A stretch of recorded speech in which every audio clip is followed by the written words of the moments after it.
With chaos at the New York Stock Exchange. Get back in there at once and sell!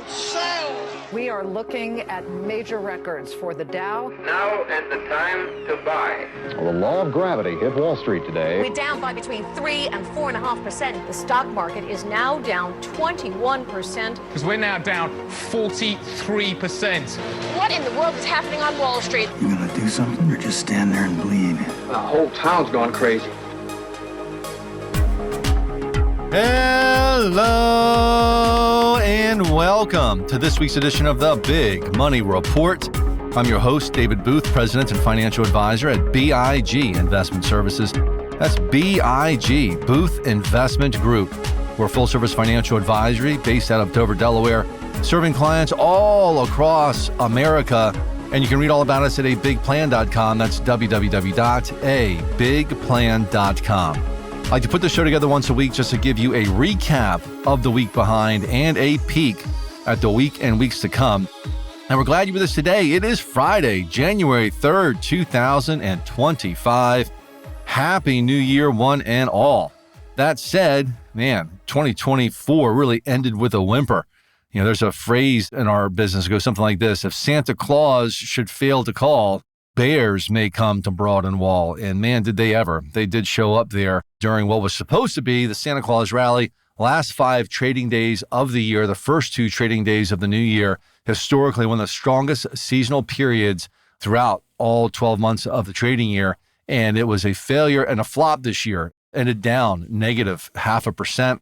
And that flies in the face of all kinds of historical statistics, presidential election years, and the market's up over 10% halfway and all these other things. There's a lot of data that pointed to a really strong December finish, and it just didn't happen, which doesn't really surprise me because everybody was expecting it to happen.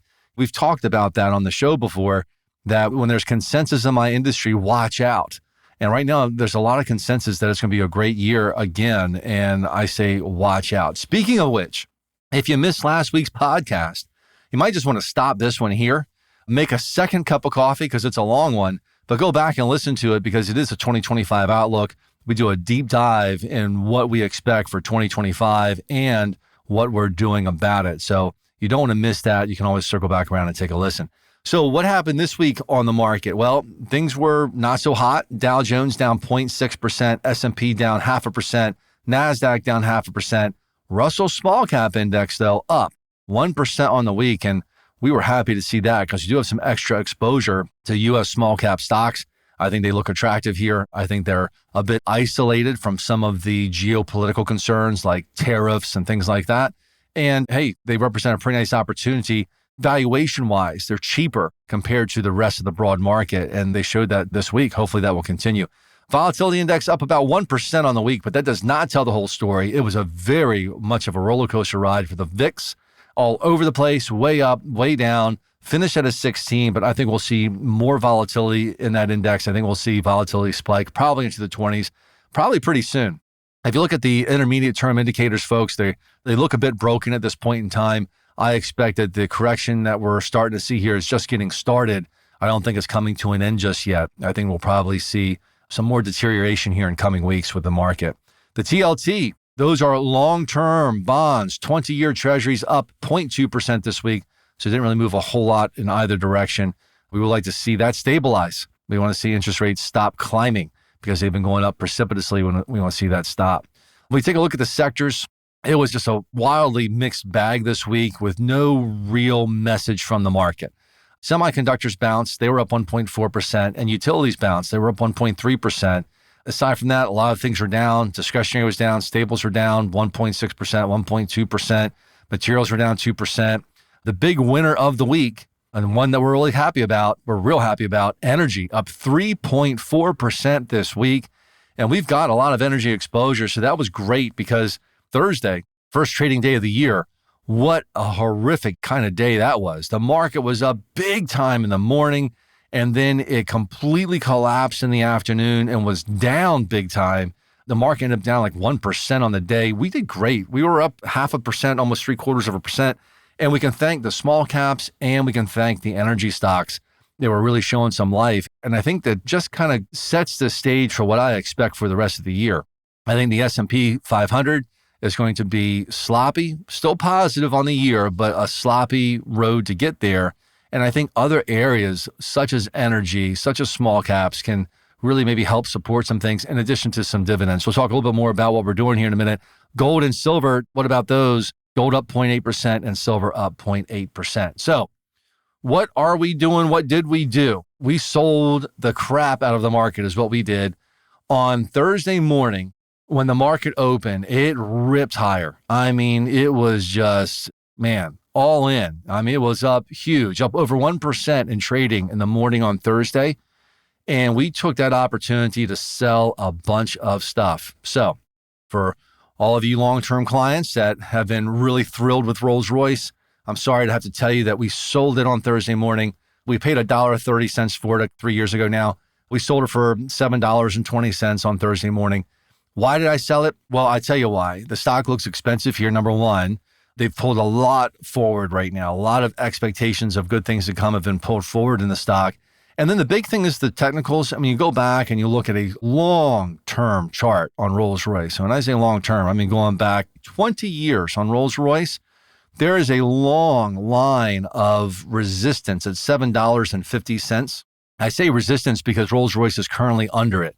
If Rolls-Royce was over $7.50, it would be a long level of support. But right now, it's a long level of resistance. And it popped above it a few weeks back, and it failed. It came right back down again. That's a warning sign to me. It already looks expensive. We've made a ton of money on it from $1.30 to $7.20. I felt it was time to go ahead and pull the trigger on that. So that went bye-bye. We also sold Google. And look, I've been real happy with Google. We bought it in 2022 when the market was down and out. We paid about $108 for it. We sold it for $190 on Thursday morning. And the reason why, I think Google's a great company. They got a lot of good things going for them, but they've got a lot of competition coming on board. I've mentioned it to you on the podcast before. I've told some of folks individually, I use something called Perplexity AI all the time now. If I want really good quality information, a really good in-depth answer on a more intricate subject, I look it up on Perplexity AI and I get the best answers that I've ever gotten off of the internet, where Google falls way short of that. So there's that. They got competition coming. They've got antitrust lawsuits they're having to contend with. And although they've got some exciting things in the works, they had the big announcement a couple of weeks ago about quantum computing. Look, quantum computing is awesome, but it's also like 10 plus years away from being an actual viable product. They're nowhere close to that. So we're up almost 100%. I felt it was time to ring the register on that one and take the profits. And then we trimmed a whole bunch of other stuff. Things like Facebook, which we paid $150 for. It's now at $600. We trimmed that back. We trimmed some of these new ones that we've picked up in just last 6 months. Things like Shopify. We paid $52 for it. It's at $108. We trimmed some ServiceNow. We paid $644 for that. It's up over $1,000 in the last 6 months. So we just did a lot of trimming and raised up some cash. And we're starting to redeploy that. So this morning, I did put some of that money back to work. One of my themes for 2025 is to diversify further from the U.S., diversify out a little further. So I've been doing a lot of research on foreign markets and which areas look really attractive to me. And there are some markets that look really good right now. I mean, we could say Mexico looks good, but that's a problem, right? Because the new administration, there's going to be some conflict with tariffs and negotiating and things like that. So although Mexico looks really attractive here, I'm not looking to allocate capital to Mexico when there's going to be a lot of geopolitical uncertainty. But places like Spain, the Netherlands, Germany's looking better. France's market looks really attractive, although there's some political strife in France right now. Still, their market looks incredibly cheap. So these European countries that I just rattled off, they look really great. So we picked up an investment this morning. The ticker symbol on that is HEDJ, H-E-D-J, and is the Wisdom Tree European Equity Portfolio.